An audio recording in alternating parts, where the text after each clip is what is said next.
You heard me talk about Biooptimizer's magnesium before, and I want to tell you about another product I use by them. They have a really cool line, but the high quality digestive enzyme formula is one of my favorites, right? So anytime my body is out of balance, one of the first things to go is my digestion immediately for years. And I love their digestive formula. And it ain't no run-of-the-mill digestive formula, all right? It's got a high enzymatic level of active units of Proteus. What does that mean? These are protein digestive enzymes, and their level is 100,000, one of the highest you're going to find per capsule, meaning that if you're eating a protein-rich meal, your digestion is going to be optimally supported. So what else? They have 11 other enzymes that help break down fat and starches, and they're active at different acidity levels throughout digestion. So you're getting a broad range of benefits to maximize digestion and nutrient absorption. So for me, I find that it's most helpful with 1, bloating, and 2, heartburn, 2 things I've been susceptible for years. So when my stomach is off and I'm eating a large meal, I utilize these enzymes and they help a lot. So here's a little tip. If you want to use them for digestion, you eat them with meals. If you have food allergies or sensitivities, it may be because you have incomplete protein digestion. So it's going to be really important to get that support with digestive enzymes. Also can use them systemically for benefits like injuries, wound healing, tissue remodeling, inflammation, exercise recovery. You would just take those on an empty stomach. So the nice thing is that it has benefits for digestion, but also full body. The formula, totally plant-based, vegan, cruelty-free, super important to me. It's a super clean formula. And I love companies that are doing it right. I spoke to Wade, the founder, and he mentioned something really important to me. The mission before the margin approach is the #1 thing. And the mission is to end physical suffering and optimize human health. And who doesn't want that? That's the mission for everyone, right? So they want to be the best in class and first in class in doing that, and they are. So the company ethos has got to be top tier for me to talk about them here, and they're doing it right. That's what I love about Biooptimizer. So check this out. Today you're going to get 10% off with the special Heal Thyself coupon code when you visit biooptimizers.com/DRG and enter the code DRG10. That's BIOPTIMIZERS.com/DRG, and the coupon code is DRG10. Once again, that's biooptimizers.com/Dr. G, and the coupon code is DRG10. Hello, everyone, and welcome to Heal Thyself, my personal favorite show, hopefully one of your favorite shows. And as always, thank you for joining, taking the time out of your day. Maybe you're driving, maybe you're in the office, maybe you're at home, maybe you listen to it in the shower. But however you're taking in this information, I really bring a lot of gratitude, a lot of love for all of this information being able to help you and your loved ones, of course. Today's show, there was a special report that came out about psyllium husk and the lead levels in psyllium husk. You may ask what it is, or you may be familiar and know what it is. But regardless, if you suffered ever with constipation, we're going to talk a little bit about constipation, but if you ever suffered with constipation, psyllium husk is one of the main go-tos by gastroenterologists, functional doctors, naturopathic doctors. But if you are utilizing this, we got to find out which one is the best one. So I'm going to talk about which ones were found to have high levels of heavy metal lead and which ones are really much more safe to give to you and your children. Also, very special guest, the Fasting MD. You may know her as her name on Instagram. Dr. Amy Shah is going to come here and talk about her new book, talking about the focus about energy. Why am I always tired? This book's going to be really amazing. We're going to go over all of the details as to what affects our energy, how it's tied into things like fasting and nutrition. So she'll be on shortly. But without further ado, let's really get into this psyllium husk constipation tie-in and hopefully learn something.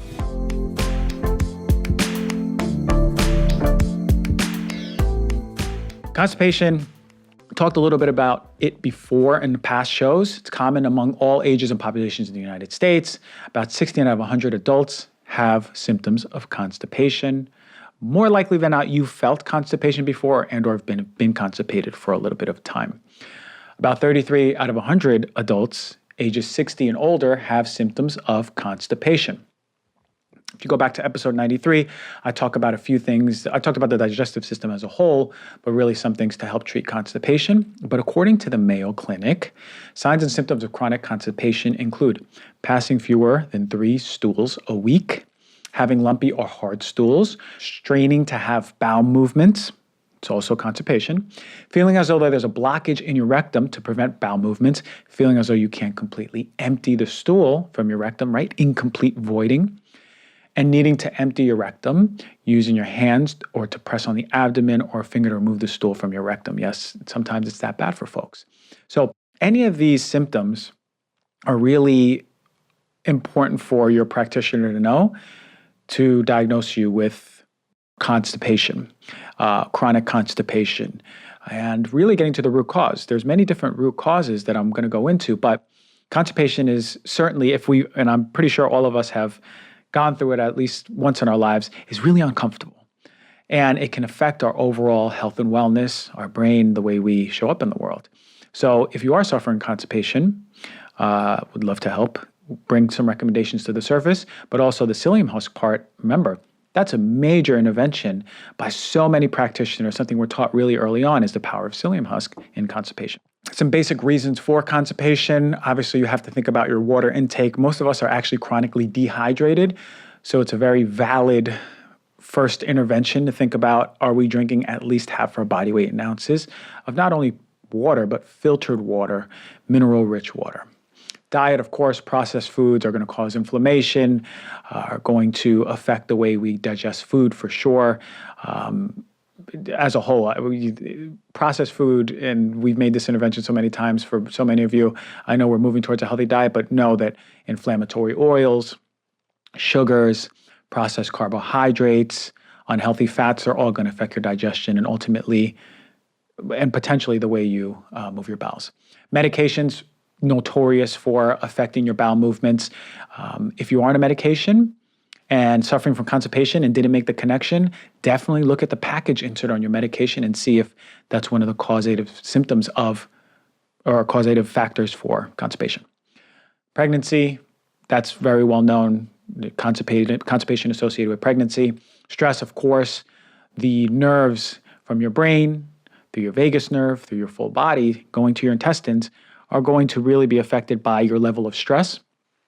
Change in scenery, of course, flying through air zones, different time zones are going to affect your bowel movements. A lot of us have traveler's diarrhea and or traveler's constipation. Age, I mentioned before, as we get older, we're more susceptible to constipation. Of course, sedentary life. You got to start moving that blood, moving that lymph, moving your whole system such that it can promote digestion. Some things for treatment, as I mentioned before, healthy diet, of course, drinking lots of water, physical activity, maybe even massages, and looking into the medications in your life. And then there's things like supplementation. Always, if you're wondering about the quality of your stool and where it lands, Google something called a Bristol stool chart. You can get it right on your phone, look at the images, you have a little cartoon guide. And we in medicine use this as a guide to diagnose constipation and diarrhea. Your stool should look more like type 3 or type 4 stools. And there's a little description about it. But so check it out. If you are questioning, am I constipated? How do my stools look? Is this a constipated stool? Is it a diarrhea stool? Because a lot of us maybe don't even know. So psyllium husk, as I mentioned before, is a major intervention that doctors across the board have been making. It comes from an herb called Plantago ovata, and it grows worldwide, but most commonly in India. All right. Each plant produces about 15,000 tiny gel-coated seeds from which the psyllium husk is derived. Now, of these, it's going to be 90% soluble fiber. This is fiber that dissolves in water, and then the other 20% is going to be insoluble fiber, doesn't dissolve in water. We need both to help with our stool, help with passing, help feed our gut bacteria, right? It's a bulk-forming laxative. So again, what's happening is as your stool is moving through that digestive tract, it's bringing in more water, softening the stool, creating more bulk, so it's easing symptoms of constipation, right? It doesn't necessarily get to the root cause, particularly if it's caused by stress or the medication you're on or a really crappy diet or not drinking enough water. We got to get to the root cause, but know that this is really helpful at getting things going as well. And it's also prebiotic, as I mentioned, so it's helpful for the bacterial colonies in the gut. There's also some evidence that it helps with cholesterol, cardiovascular health, and blood sugar. Sounds really good, right? Well, the problem is that we can find lead in these. And this is a rule of thumb, as I mentioned before. If it's coming in a powder, coming from an herb or plant protein or food, and it's in powder form, cacao, we really want to think about when it's concentrated like that and broken down, what are the levels of metals, right? So think powders and go, okay, wait a minute. Before I ingest this powder, I got to look into the heavy metals. Well, the same stands true for psyllium husk. And we know that we found high levels of lead. So let's go into the product review and talk about the companies that had high levels of lead, the ones to stay away from, and the ones to start bringing into your diet or change to.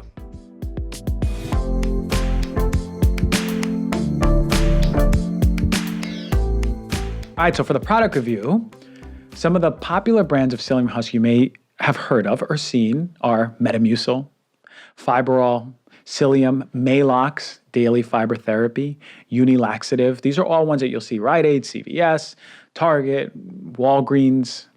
You might even find one at Whole Foods. Better brands, actually, but they're very common across the board. And more likely than not, you're going to have a family member using one of these. Maybe older, but unfortunately, a lot of us younger too. And before I jump into the powders and which ones scored really poorly and which ones scored well, I will say that in the Knowledge Bomb segment, I spoke about diet. Always think about your consumption of dairy. Dairy is going to be really an issue for a lot of people and one of the causative factors for constipation. So think about that. I wanted to mention that before I go any further. All right, so let's start going into this investigation. What do we find in these companies? Which ones to stay away from? Because some of them have alarmingly high levels of lead. So Consumer Labs very recently, this year, did a independent test, and they do independent testings across the board with different products, consumer products. So we have a better idea about what's in there. So they test heavy metals, they'll test different toxins, they'll even test for bugs and bug parts that we find, feathers that we may find. And yeah, believe it, there's some of that stuff in the powders that you have. They'll test that too. So lead, being notorious in a lot of these products, was also found in this. And as I mentioned before, psyllium husk is a really big go-to across the board from cardiologists, endocrinologists, gastroenterologists, naturopathic doctors, functional doctors. And the typical serving is about 5 grams or less. As you work up to it, you always want to start lower, start slower, maybe even a teaspoon, half a teaspoon, and work up to it and make sure you're drinking a lot of water, 8 to 12 ounces with it. But before I say anything as far as the heavy metal levels of lead in psyllium husk or psyllium powders, I'm going to put this in perspective. The FDA or no other state agency is testing psyllium husk lead levels. Understand that. Because it's on the shelf does not mean by any means that it's being tested by any agency, any regulatory body. So as I mentioned to so many people before, me and my best friend could go to the basement, create our own psyllium husk, put 99% baking soda and then 1% psyllium and call it psyllium husk and put it out there as a company. Unfortunately, that's where we stand as far as regulation. So lead, we know, can affect the neurological system, the brain, cause cognitive effects in the brain, reproductive system, right? If you're having issues having a baby, you got to get your lead checked. Developmental issues, immune system issues, hormones, energy production cycle issues. So you're not even fully producing energy as efficiently as you can from eating foods like protein, carbohydrates, and fats. So what do we find? Well, Consumer Labs tested 8 different psyllium husk companies, and they tested per 5 grams of psyllium, which is a dose that is pretty common. People will take up to 5 grams, even more. And if you remember, I speak about different levels of lead that are allowed. I'll start with the California Proposition 65 level, which is the strictest. And I'll remind you, there's no safe level of lead consumption, right? And we think we know, but if we have children, pregnant women, adults who are sensitive, who have a sensitive physiology constitution, then it's really dependent on how much intake we're taking throughout the day and can we avoid it? That's a better question. So California Proposition 65 is 0.5 micrograms per day. And that's what we go for when we talk about protein powders, green powders. So Kate's Natural Organic Psyllium Husk, right, 1 teaspoon, is going to give you 11 micrograms per 5 grams of psyllium. It's really high, considering the California Proposition 65 is 0.5. Interestingly enough, remember, USDA organic does not mean no lead, no heavy metals, no cadmium, no mercury, right? It has nothing to do with heavy metals. It has to do with the pesticides, the way it's grown, right? what we know now from Kate's natural organic psyllium husk powder is that it's got really, really high levels of lead per 5 grams. And it's something you absolutely should stay away from, even if it's USDA organic. What else? Sun Energetic Psyllium Husk, which are capsules actually, per 6.9 capsules, which gives you about 5 grams, is going to give you 8 micrograms of lead. Way too high. Metamucil, one of the most famous, popular ones that you're going to see, is going to give you, for 1.3 teaspoons, 3.2 micrograms of lead. Way too high.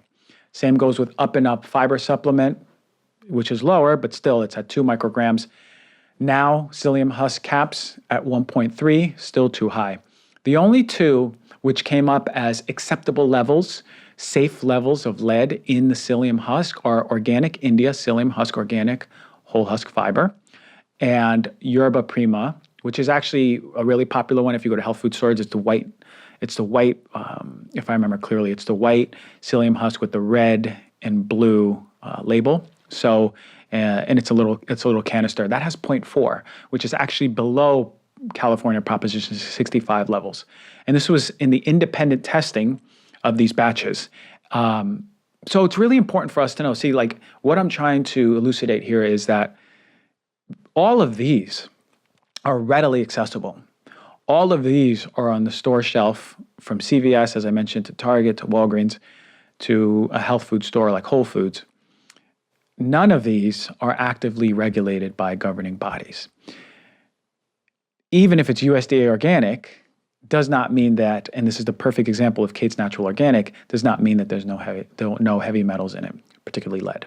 So it's up to us to really know if we're taking powdered supplements every single day or powdered foods, anything in the form of a powder, before you start ingesting it daily, particularly if it's daily, you got to make sure that you're staying away, or at least you're acknowledged or informed about the levels of lead.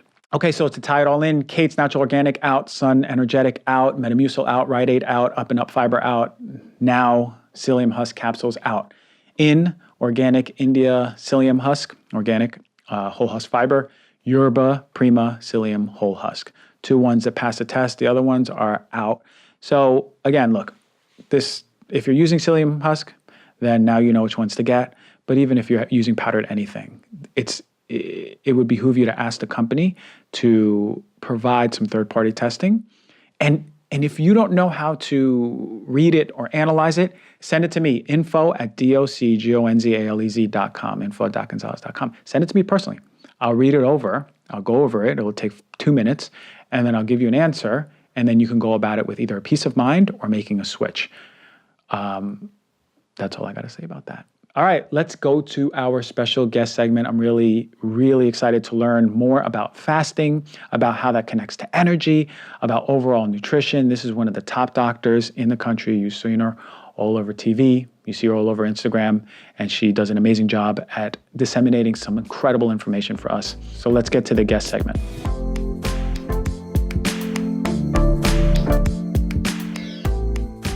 All right, everyone. Today's special guest, Dr. Amy Shah. She's a double board certified medical doctor, and she is a nutritionist, and she has an amazing book that's out that I'm getting ready to read. Why Am I So Effing Tired? Which is an amazing title for a book.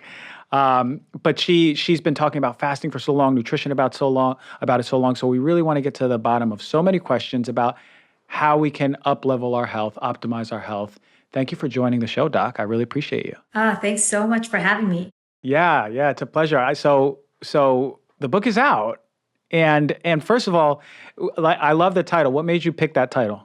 Okay, I'm So Effing Tired is the actual title of the book, and it's because for far too long, we've been saying this to each other. We've been saying this, people have been saying this to their doctor.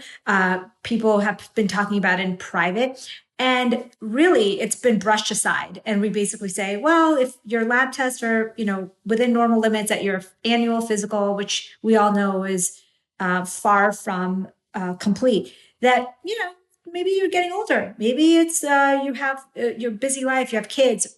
But I knew there's more to that. I knew there's more that we could give to patients, more.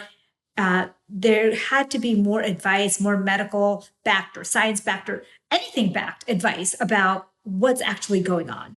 And we do find that, right? There's so many patients that we've seen go in and say, "Hey, doc, I'm really tired," but we can't get to the bottom of it because, unfortunately, as you mentioned, annual physical is going to test a few things that may lend to your overall health, wellness, and fatigue, but there's so much more that we can test. Absolutely. If you're broken and there's something severely wrong, your annual physical may pick it up. And you even know, even then, sometimes it doesn't. So it's such an incomplete way of checking a full, complete health that I myself went through a very, very difficult period. So the way I start the book, you'll see what is, I start with my own journey. And I was in a really dark place where not only did I feel exhausted no matter what I did, but I also felt a little disconnected, almost out of my body, really always in my to-do list, unhappy, anxious, and really short with everyone I cared about.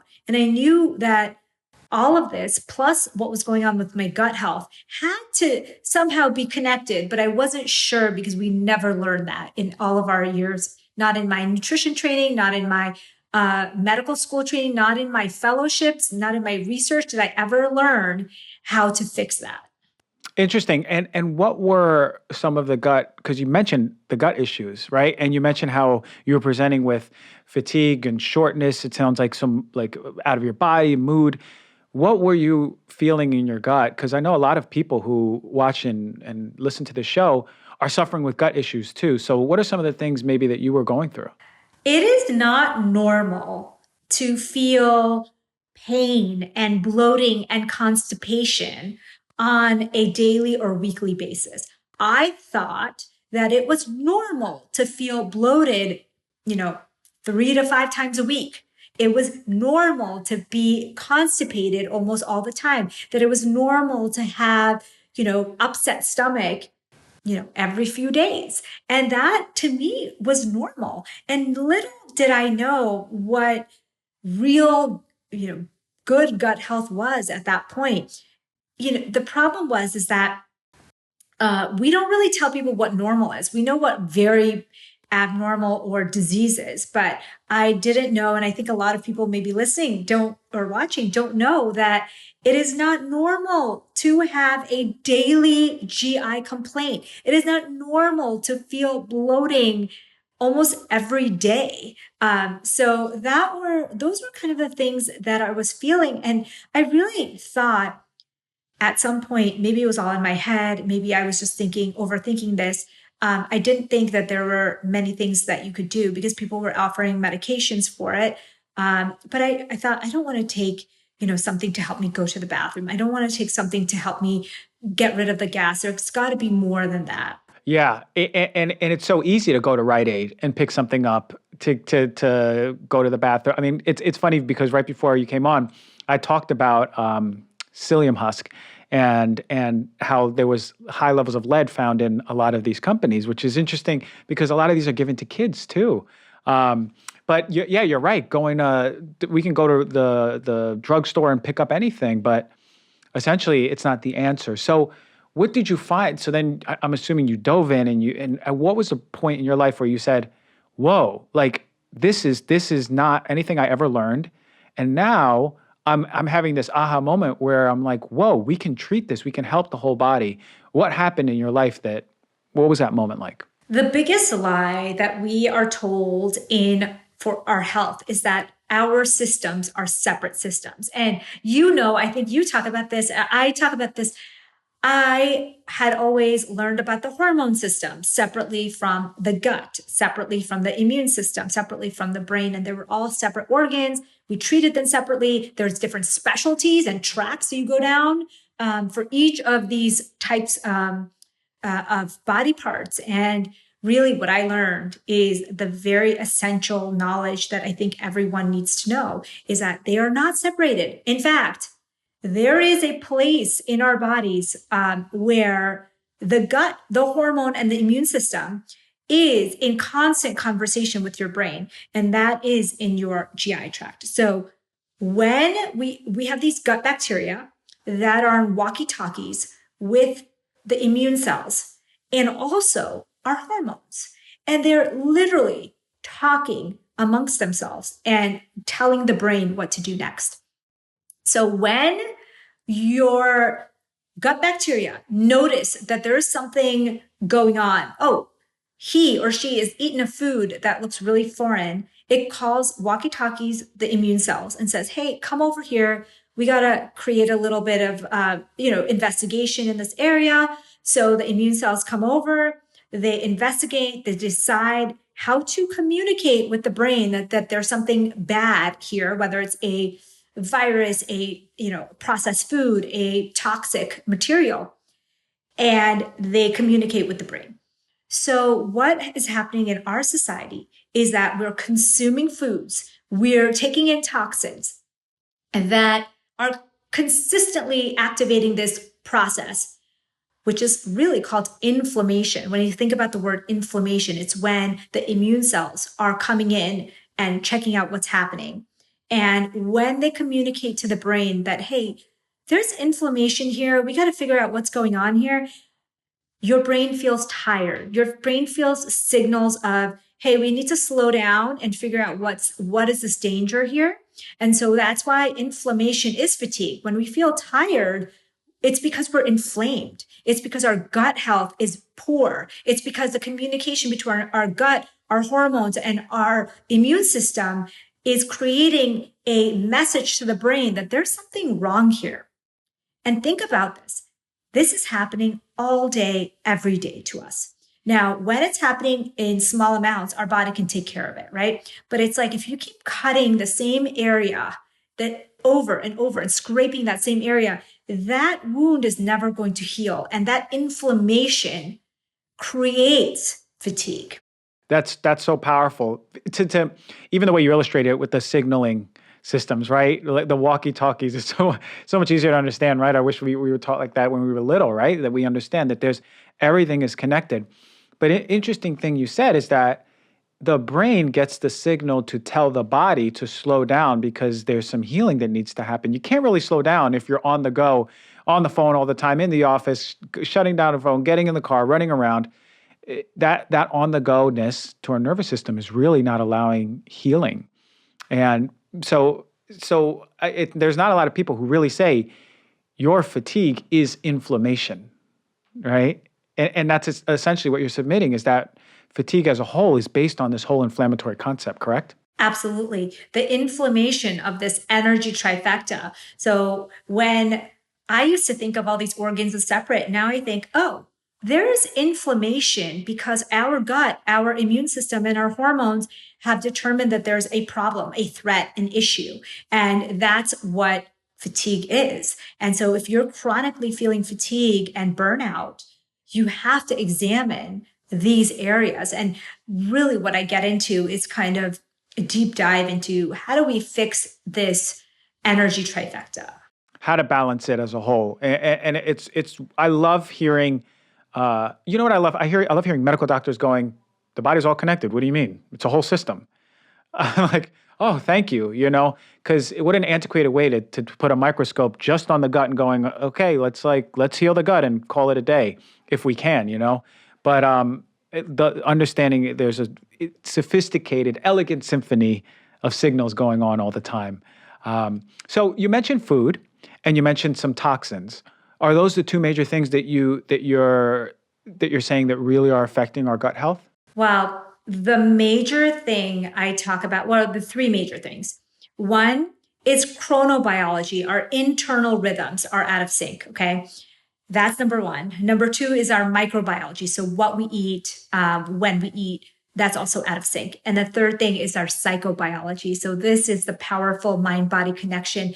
As you know, we were so tired in 2020, going into 2021, we didn't do much. And, some of us even ate better, but there was this mind-body connection piece that we were feeling really stressed and our bodies were feeling the effects of that. So not only can your gut go and give signals to the brain, but the brain, based on your thoughts, can give signals to that energy trifecta in your gut. So those are the three: the chronobiology, the microbiology, and the psychobiology are the three areas that we can control, and we can fix to support our best energy and our best health. I haven't heard someone frame it that way as far as the three big elements for our biology. When you mention chronobiology, is that indicating first of all, do all of us have the same chronobiology? And also, does that indicate when we're supposed to sleep, when we're supposed to eat?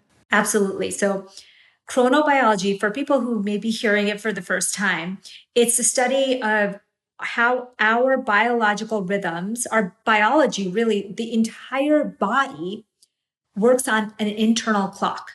There's an internal clock that is both a central clock in our brain, but then there's a clock in every single one of our cells. And these clocks use cues to figure out whether it's day or night. So cues of light, cues of food, and there's a few other cues, but those are the two strongest cues to know is a day, it's a night. And it makes sense because we cannot be doing everything at once. When it's daytime, the genes that are turned on are our metabolism genes, our critical thinking genes, are the genes that help us with the day-to-day life activities, the muscles. And that's why in the nighttime, you turn on these genes for repair and renewal. And that's why when people don't get enough sleep, for example, or they are traveling a lot and really feeling the jet lag, they will feel exhausted because your body is meant to do things during the day, and it's meant to renew and repair during the night. And we are very familiar with this when it comes to brain and sleep, right? We know that when we don't sleep well, our brains don't function well the next day, but that is true for our GI tract as well. Our GI tract needs time to repair and renew. It was not meant to be used 16 hours a day as it is in our modern culture. Interesting, because we do eat 16 hours a day. And it's interesting because a lot of us eat at 9 o'clock at night. Some of us even eat like right before bed. And when you talk about these cellular signals, our brain signals, those clocks, it tells a different story, right? So we're giving these inputs that are not aligned with our biological clocks. And then what happens to our body? Is it causing inflammation? Is the body going, what the heck's going on? We're out of alignment. Are we suffering then from the effects? Are they compounding over time? Yes. So just like the energy trifecta helps us kind of determine everything, that energy trifecta also goes into night mode, right? So at night, about 2 to 3 hours before bed, there is a hormonal GI and brain conversation, mostly mediated through one of the hormones, melatonin, that a lot of people might have heard of. Melatonin gets released a few hours before bed, about 2 to 3 hours before bed. And it starts the processes of, hey, GI tract, instead of making digestive enzymes and insulin, let's work on repair and renewal. And it says to the brain, instead of working on complex thinking, let's work on memory making and repair and renewal. So you can imagine that when you're eating late at night, it's akin to someone waking you up in the middle of the night and asking you to do a complex math problem. Oh, my nightmare. That's a nightmare still for me. That's literally it's a nightmare. You not only will you get it wrong, most likely, you will be pissed the next morning because someone woke you up in the middle of the night. Now you feel tired. So that's how what we're doing to our GI tracts without even knowing it. For most of us, like me, when I learned this information that was Nobel Prize worthy, I was shocked that we don't give this information out freely to everyone to say, hey, children, hey, adults, if you want to optimize your health, just like you prioritize sleep, you should prioritize giving your gut a rest overnight as well. I love that, man. That resonates because sometimes I'll be in this work mode, right? And then it'll be 5 o'clock, 6 o'clock, and I'm like, damn, I didn't really eat that much. Then I'll maybe do a workout or a sauna, and then I'll eat, and it'll be 7:30, 8 o'clock already. And then you know what happens? My sleep is disrupted the whole night. I do not get deep sleep if I eat too late. That's for sure. The next day, the brain fog is out of this world, right? The clarity. I'm not as sharp as possible, and bloating and heartburn all day. It's like a chain It's a chain. And Doc, you know, and I know that we do all these things that you went to this, you talked about going to sauna, talked about doing exercise, talked about eating healthy, and we do all those things. But then we forget that there's this chronobiology piece to it that would optimize our nutrition even more. In fact, eating a high caloric meal at the end of the day or at a very late hour is one of the worst things you can do to your metabolism. For example, there was a study where they infused glucose constantly in someone's blood. So the same amount of glucose every single hour continuously throughout the whole day. The body was fine from 8 a.m. all the way till 8 p.m. But then the volunteers who were getting this infusion at 8 p.m., their blood sugar started to rise and consistently rise through the night. And what the researchers basically said is it's almost like you ate a dessert with the same number of calories. So you could eat the same food at 8 a.m. and the same food at 10 p.m. or midnight, and it will cause a much bigger blood sugar spike, therefore a much bigger insulin spike. And as you know, insulin is an anabolic hormone that tells you to store fat.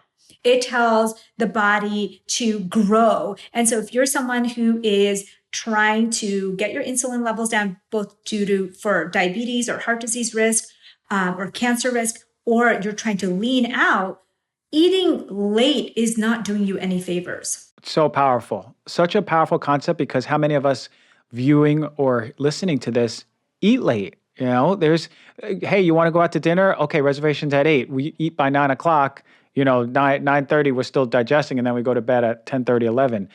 It disrupts our whole sleep, and rising in insulin is, of course, going to, like you mentioned, affect all our systems even more than it would in the day.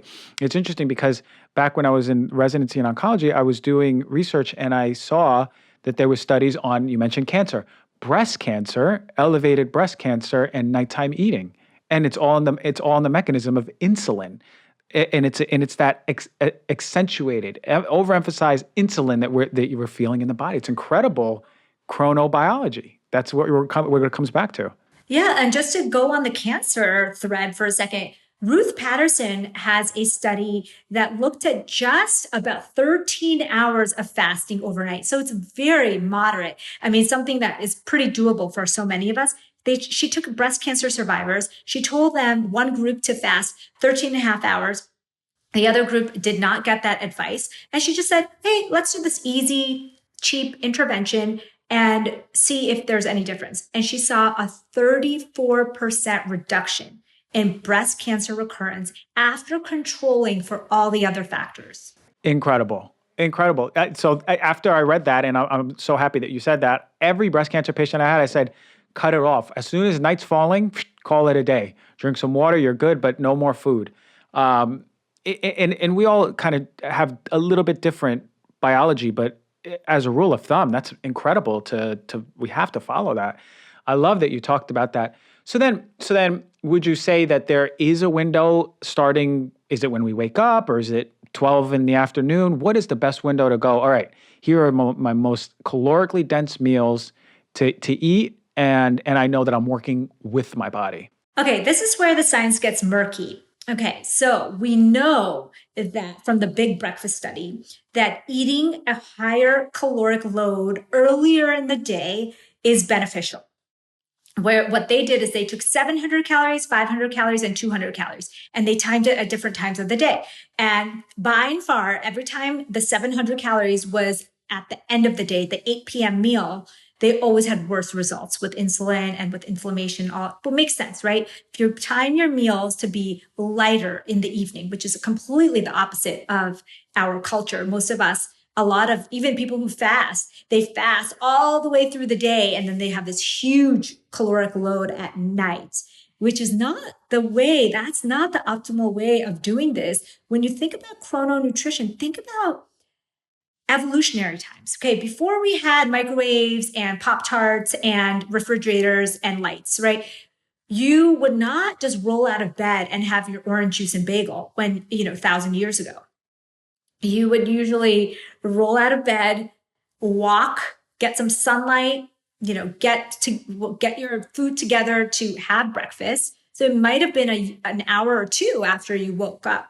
And that to me makes sense with the biology studies. That nutrition study, the big breakfast study, just showed that, hey, if you have your meals earlier in the day, try to have more calories during the daytime hours. So evolutionarily and biologically, this makes sense. That what you might do is if you start fasting at 8 p.m., you wake up in the morning at 6 o'clock in the morning, you may get some nature, get some actual light, daylight into your eyes, into your retina, so it can go straight to the suprachiasmatic nucleus where that central clock is centered and say, hey, it's daytime, time to turn on metabolism, time to turn on the thinking. That's why you feel energetic when you get some natural daylight and nature time in the morning.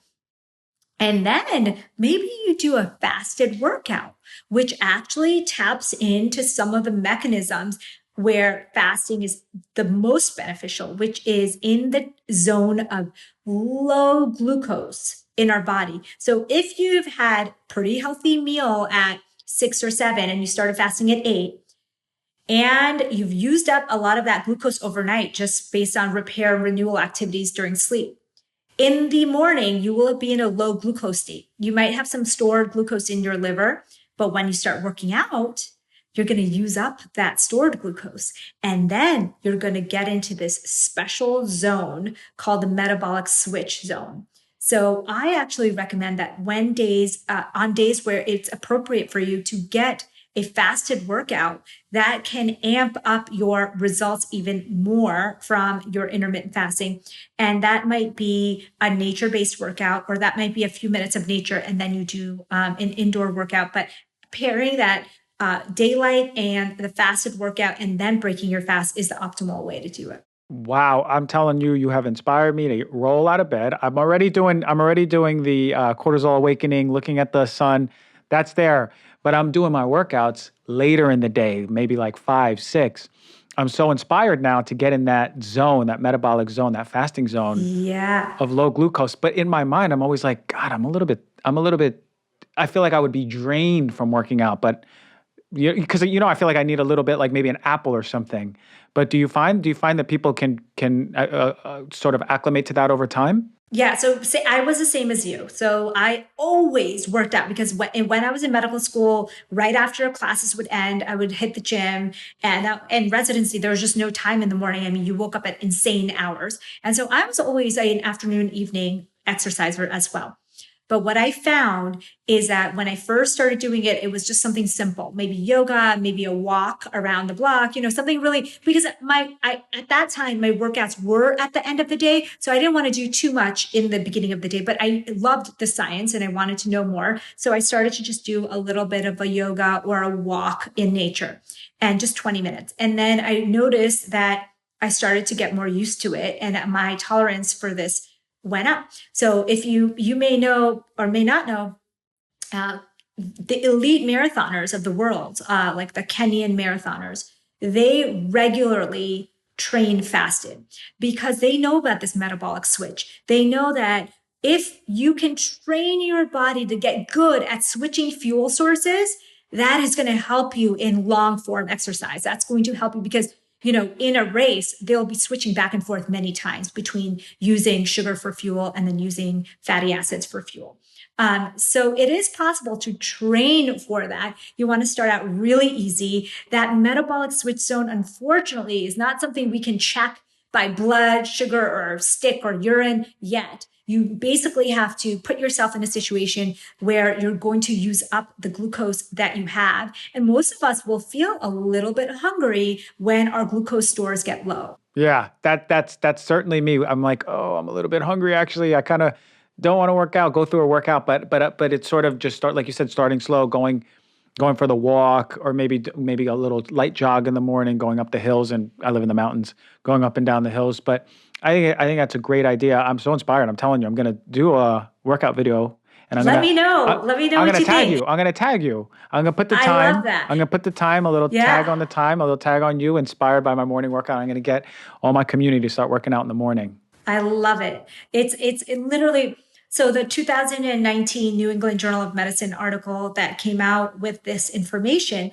was met with a lot of resistance because there was many people who said, well, you're saying intermittent fasting is good, but it's really just caloric restriction. And the lead author, Dr. Mark Madsen, said, no, we're finding in all of our studies that it's not just the caloric restriction. Yeah, of course, you're not making good decisions when you eat late at night. So cutting out that late night eating is going to be beneficial, and you probably will eat less calories, especially processed calories. But the magic, he said, is in this metabolic switching. That is when we get downstream effects, such as what we get with exercise. Like exercise, as you know, it's not just a muscle exercise. You get all these downstream longevity and inflammation and a boost in your BDNF, which is brain-derived neurotrophic factor. So many amazing benefits from that. By simply getting into that metabolic switch zone by working out or moving early in the morning. So you're utilizing, so basically your glucose levels, as you said, are low, then you're tapping into liver. And then once you use up your liver store, that's when the body says, okay, I'm running out of liver stores. I'm going to have to use fatty acids for fuel.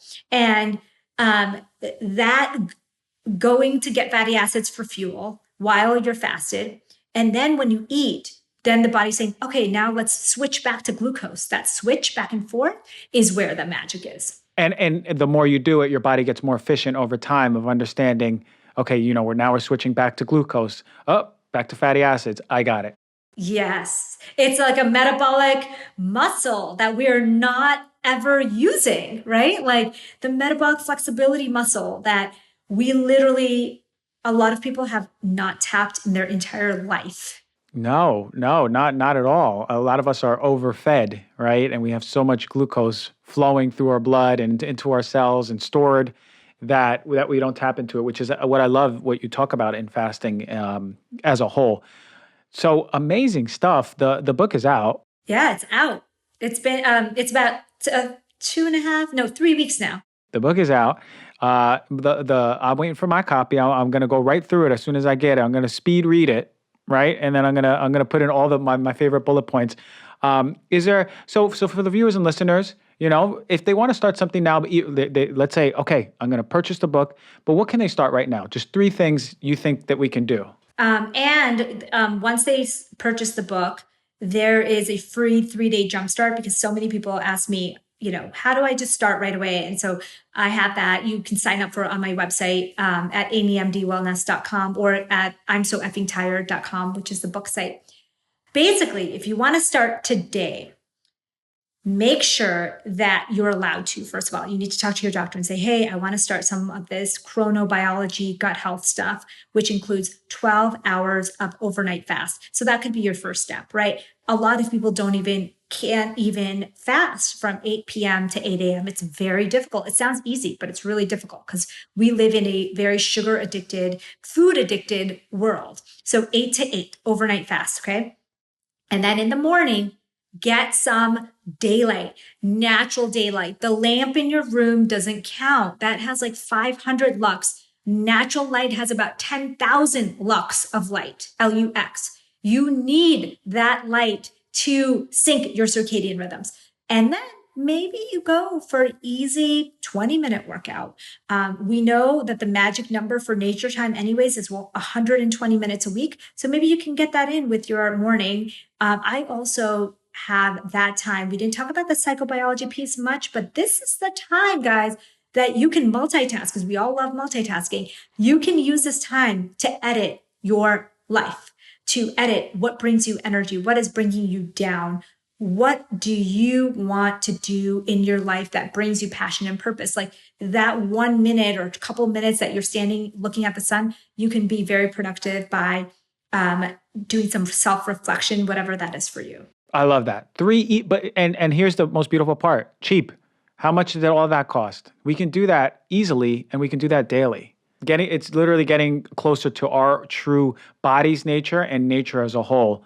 And I love that we're taking that approach. So, all right.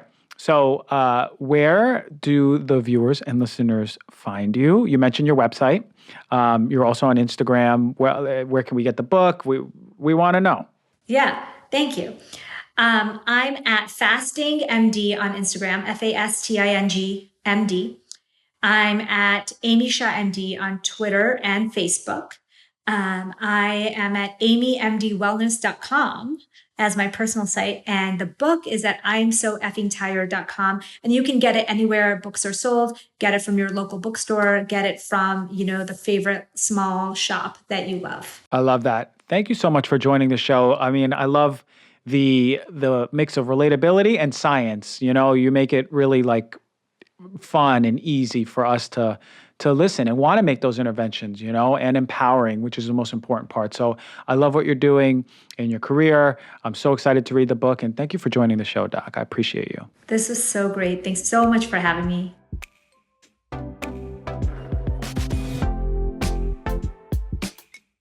Dr. Amy Shah, always coming through with amazing information. I've been a fan. I've been watching her Instagram for quite a while. I love what she's doing as a medical doctor and really bringing in the importance of all of these factors that we spoke about today into what that means in overall health. Thank you, doctor.